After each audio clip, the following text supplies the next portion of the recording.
तो जो चिपके हुए अंदर संग दोष है उससे निवृत्ति के लिए नाम कहते हैं। पर अब नाम जहाँ जाओगे, गंगा किनारे गंगादास, जमुना किनारे जमुनादास, नर्मदा किनारे नर्मदे, हर हर हर हल्ला मचता रहता है। एक से एक लवरा फिर वहाँ की बातें बताएंगे, कहीं नर्मदा मैया हमको ऐसे नहीं, अरे नदी है भैया। और अगर नर्मदा नदी का सार तत्व पाना है तो पूरी परिक्रमा तुमने एक कर लो चाहे 1000 कर लो, जब तक ओमकार का दर्शन नहीं करोगे बाहरी रूप से तब तक तुम्हारी पूरी परिक्रमा, स्नान ध्यान सब बेकार हो गया। हमारे ऋषियों ने बड़ी अच्छी नर्मदा परिक्रमा वासियों के लिए एक शिक्षा रखी है, इसलिए घाट जो है साधकों का नर्मदा किनारे, कि वो अपने जो है अंत में क्या करना है, नर्मदा करके करते करते हर जगह, पहले अब तो बहुत सुविधाएं हैं, पहले ये था कि कहीं जो है 1 2 दिन 3 दिन भोजन ही नहीं मिला, कोई पेड़ों के पत्ते खा लिए, कहीं कोई भाव वाला मिल गया तो उसने एक हाथ सीताफल दे दिया। कई जगह वहाँ सीताफल बहुत है नर्मदा किनारे कई जगह। तो ये यात्रा करके हम अपने अंदर का हरामीपन जो भरा हुआ है लोगों में कि आराम से रहें। तो नर्मदा किनारे पहले ये था कि अब तो जंगल जंगल थे, अब तो जंगल वंगल सब मिट गए, बांध बन गया सरदार सरोवर, तो वहाँ झाड़ी ही थी। तो ओमकारेश्वर वाली झाड़ी और उधर की झाड़ी शूलपाणी की झाड़ी बहुत भयंकर, और नर्मदा किनारे ऊपर तरफ जाओ मंडला वंडला, ये सब पूरा जंगली जंगली जंगली एरिया। तो जब ये यात्रा करने पर साधक को, एक साधक जो है उनकी किस्सा हमको एक लंबे नारायण महात्मा थे बताया करते थे कि एक पुराना डकैत जो है ठाकुरदास महात्मा थे, बड़े विरक्त अच्छे यश अनुभवी महात्मा, कहे महाराज हमको अपनी शरण में ले लीजिए। कहें यार तेरे अंदर इतनी लुच्चाई भरी है, पुराना तय डकहर है, तेरे अंदर अहंकार है, थोड़ी थोड़ी बात पर लड़ पड़ेगा। तो एक काम करो, तुम एक डंडा ले लो, एक वो ले लो टुम्बी, और पूरे चारों धाम पैदल घूम के आ जाओ। तो अच्छे मजबूत जीव थे, बहुत दिन उनका पुराना खाया पिया काम किया, वो शिष्य जिनसे कहे थे तब हम तुम्हें दीक्षा शिक्षा देंगे। 6-7 महीने वो साल 6-7 साल 8 साल वो पैदल ही पैदल।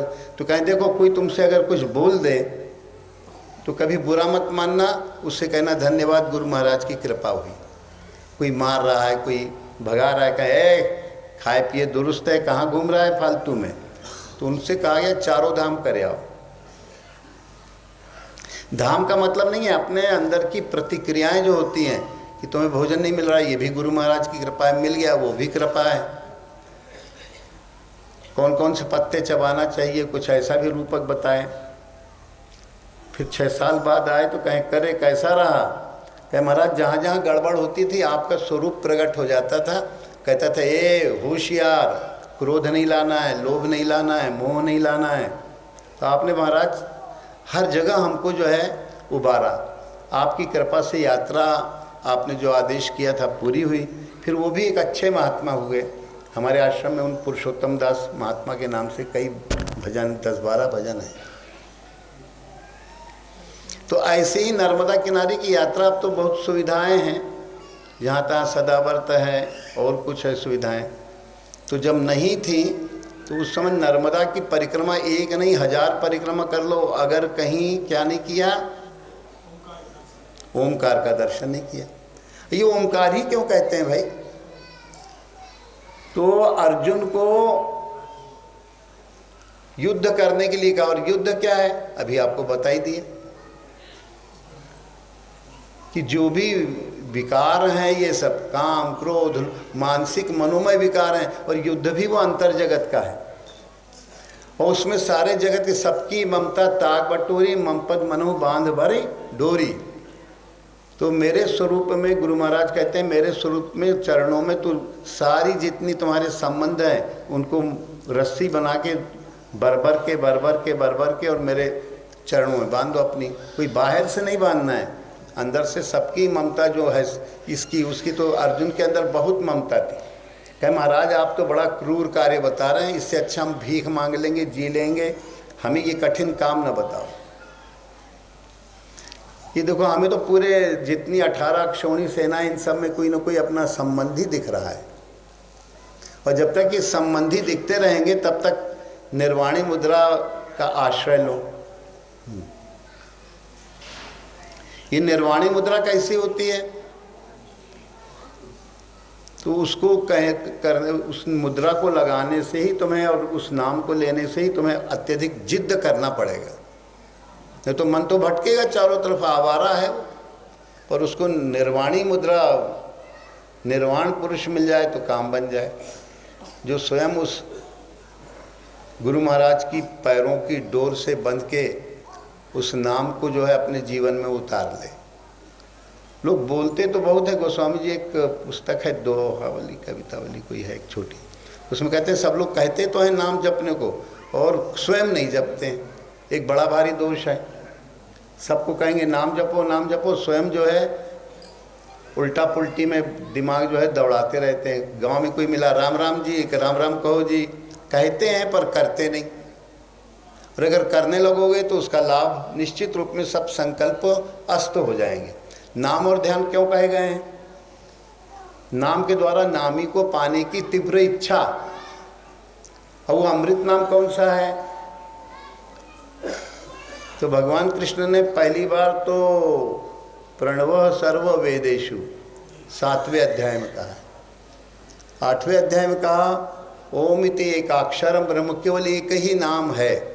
ओम इति एकाक्षरम ब्रह्म व्यवहारन माम अनुस्मर। अगर तुम मेरा स्मरण करना चाहते हो तो यही नाम तुम्हें उबारेगा। कौन नाम? ओम।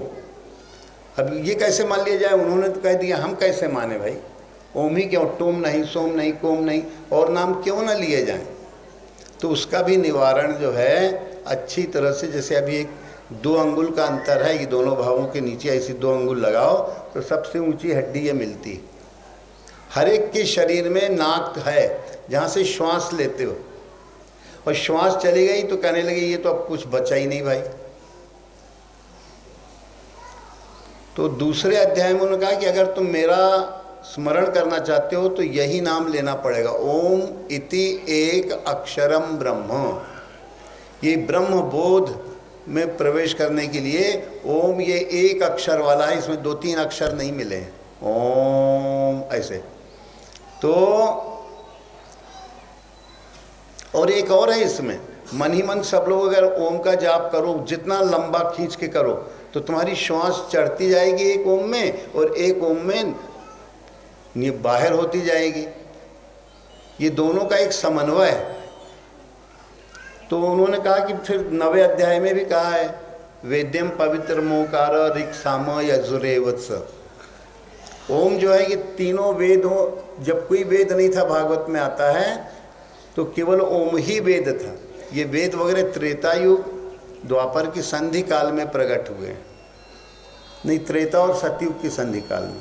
कहीं इधर भी आया है, इधर भी आया है।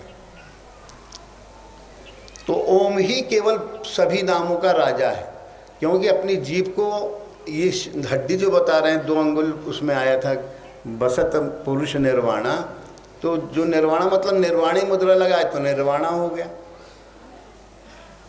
तो अगर आप लोग ये जो सबसे ऊंची हड्डी है नाक में 2 अंगुल भाव से नीचे लगभग, तो इस हड्डी के नीचे अगर आप ओम ओम कहेंगे तो श्वास आएगी और जाएगी। अगर और कोई नाम लेंगे तो उस श्वास उसको रिजेक्ट कर देगी, कहे हम तुम्हारे साथ नहीं चलते। श्वास चलेगी नहीं, चाहे जितना तुम कह लो। नहीं तो तमाम बकवास जो है, कोई कहेगा ये नाम, कोई वो नाम। हम नामों के चक्कर में नहीं जा रहे हैं, बहुत से नाम हैं, पर उन नामों को निर्वाणी मुद्रा में वो नाम जो है अस्त हो जाते हैं। एक तो निर्वाणी मुद्रा यहाँ पर अपना मानसिक रूप से अपनी वृत्ति सुरता को लाओ, और जो नाम कोई भी तुम्हारे दिमाग में भरा हो, ये नाम वो नाम, उनमें नहीं चलेगी, केवल ओम में ही श्वास चलेगी। थोड़ा 2 मिनट के लिए सब लोग सीधे हो जाओ, रीढ़ की हड्डी कर लो, अपनी आंखें बंद कर लो, और मन ही मन ये जो हड्डी बता रहे हैं दोनों भावों के नीचे 2 अंगुल नीचे, इस जगह ओम ओम करोगे तो श्वास चल आएगी और जाएगी। और कोई नाम लोगे, सब लोग परीक्षण कर लो, 2-3 मिनट का समय।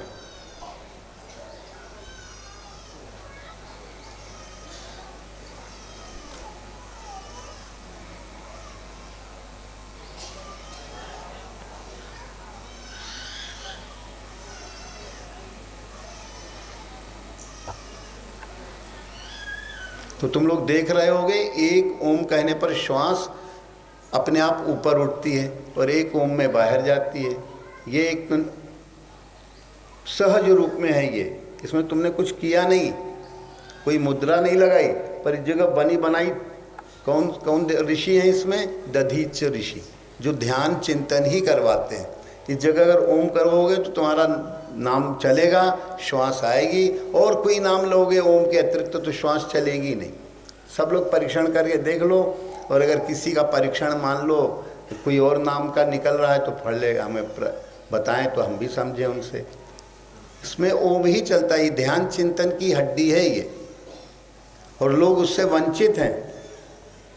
सबके अंदर वो निर्वाण पुरुष है, पर निर्वाणी मुद्रा जहाँ पर सभी वर्ण निर्वाण हो जाते हैं, वाणी निर्वाणता को प्राप्त होती है, वहाँ केवल ओम नाम ही चलता है। चलो जहाँ बसत पुरुष निर्वाणा, अब जहाँ निर्वाण पुरुष मैंने जो अपने उसमें बोध में है उनके पास चला जाए। एक दूसरी युक्ति है तो इसमें कई हमारे पास और लोगों को तो नहीं, अभी शास्त्रों में कई पुस्तकों में इसका कोई वो नहीं है प्रैक्टिकल। वो केवल जो है गुरु महाराज की असीम कृपा से समय समय पर गुरु महाराज ने वो ओम ही नाम अमृत है, इसके ऊपर हमको कई तरह से समझाया अंदर से। दूसरा, अपनी जीभ की नोक को कहाँ लगाओगे? नीचे वाले दांत हैं उसकी जड़ के नीचे लगा दो। नीचे वाले दांत हैं उसकी जड़ जो है नीचे है, उसके नीचे जीभ लगा दो। फिर देखो तुम्हारे मुंह से कौन सा नाम निकलता है? केवल ओम ही निकलेगा। देखो जीभ लगा लो सब लोग। मन से भी तुम चाहोगे कोई नाम निकले तो कोई नाम नहीं निकलेगा जीभ लगाने पर। तो ये निर्वाणी मुद्रा है, क्योंकि जीभ से वाणियाँ निकलती हैं तरह तरह से, और इसमें केवल मुंह खोले हो तो खोले रहो और देखो कौन सा नाम निकलता है, या मुंह बंद है तो मन से निकलेगा, केवल ओम नाम निकलेगा। सब लोग प्रयास करो, अपनी जीभ को नीचे वाले दांत की जड़ में लगाओ। मन से कोई भी नाम लेने की जुगाड़ बनाओ।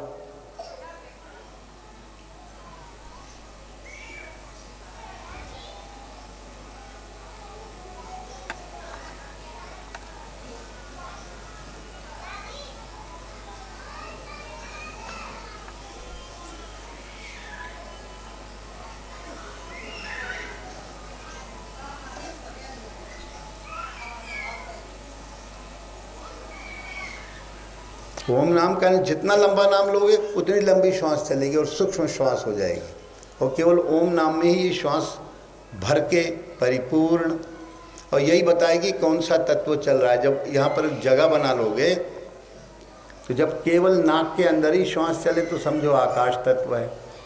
अग्नि तत्व तब होता है जब तुम्हारी श्वास ऊपर जाने को तो चलती है पर नीचे नहीं आती, और वायु तत्व जब प्रकट होता है तो रंग भी थोड़ा हरा होता है। उसके चक्कर में हम नहीं जा रहे, वो बहुत बड़ा विज्ञान है। तो आप जब वायु तत्व चलता है तो केवल श्वास बाहर और तिरछी होके चलती है।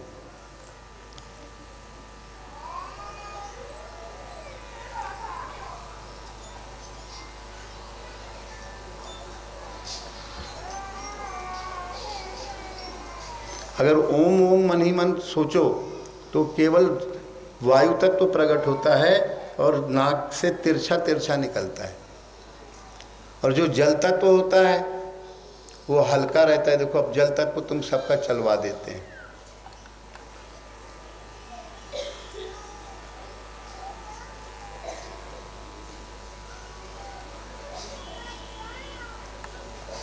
तो इस जल तत्व में हल्कापन होता है और शीतलता रहती है। देखो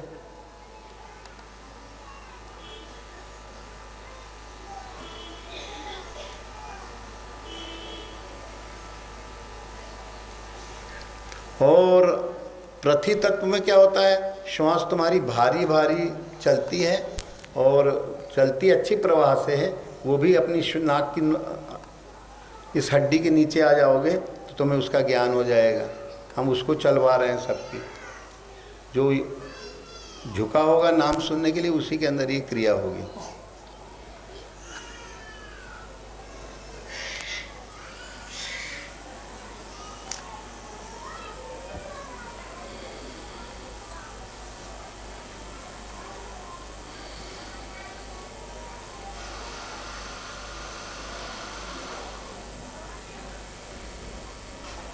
तुम लोग देख रहे होगे, तुम लोग की श्वास भारी भरी हुई और इसको लेते लेते लेते तो ये सब तत्व हैं, पर इन तत्वों से अंतिम तत्व परम तत्व परमात्मा है, आत्मा है, उसकी केवल धारणा करिए। ये तो हम आपको लोक रंजन के लिए थोड़ा बताए, ये स्वर विज्ञान है, काफ़ी इसके ऊपर प्रकाश है। हाँ, एक चीज़ काम की है तुम लोगों की, अगर तुम लोग अपना भक्ति का संकल्प लो या कोई और तुम्हारे संकल्प जो अभी पूरे नहीं हो पा रहे हैं, तो एक संकल्प करो, बाईं नाक से दाहिनी नाक को बंद कर लो और बाईं नाक से लंबी श्वास, इतनी लंबी श्वास लो कि तुम्हारे टूड़ी के पास पहुंच जाए। जो थोड़े अभ्यासी हैं उनको जल्दी पहुंच जाएगी। और फिर लिए रहो, छोड़ो मत। और जो भी संकल्प करना हो कि भगवान हमारी बुद्धि शुद्ध कर दो, हे भगवान हमारा जो है जीवन निर्वाह के लिए कोई योग्यता हमको दिलवा दो, तो ये संकल्प, असली संकल्प तो भगवान के नाम का ही होना चाहिए, भक्ति का, ज्ञान का, ध्यान का होना चाहिए। तो ये श्वास सब लोग, बाईं श्वास दाहिनी नाक को बंद कर दो, दाहिनी डेरा बाजू तो बाएं। और इसमें आए थे अभी सूरज चंदा चलते हैं, तो ये दाहिनी नाक पर उंगली लगा लो, अपने दाहिनी नाक पर अपनी अपनी दाहिनी नाक, और बाईं नाक से लंबी श्वास लो सब लोग। लोग कहते हैं हमारी इच्छा नहीं पूरी होती है, ये नहीं होता, इच्छा भी पूरी होगी, तुम संतुष्ट भी हो जाओगे। तो सब लोग बाईं नाक से इतनी लंबी श्वास लो कि टुड़ी तक जाए।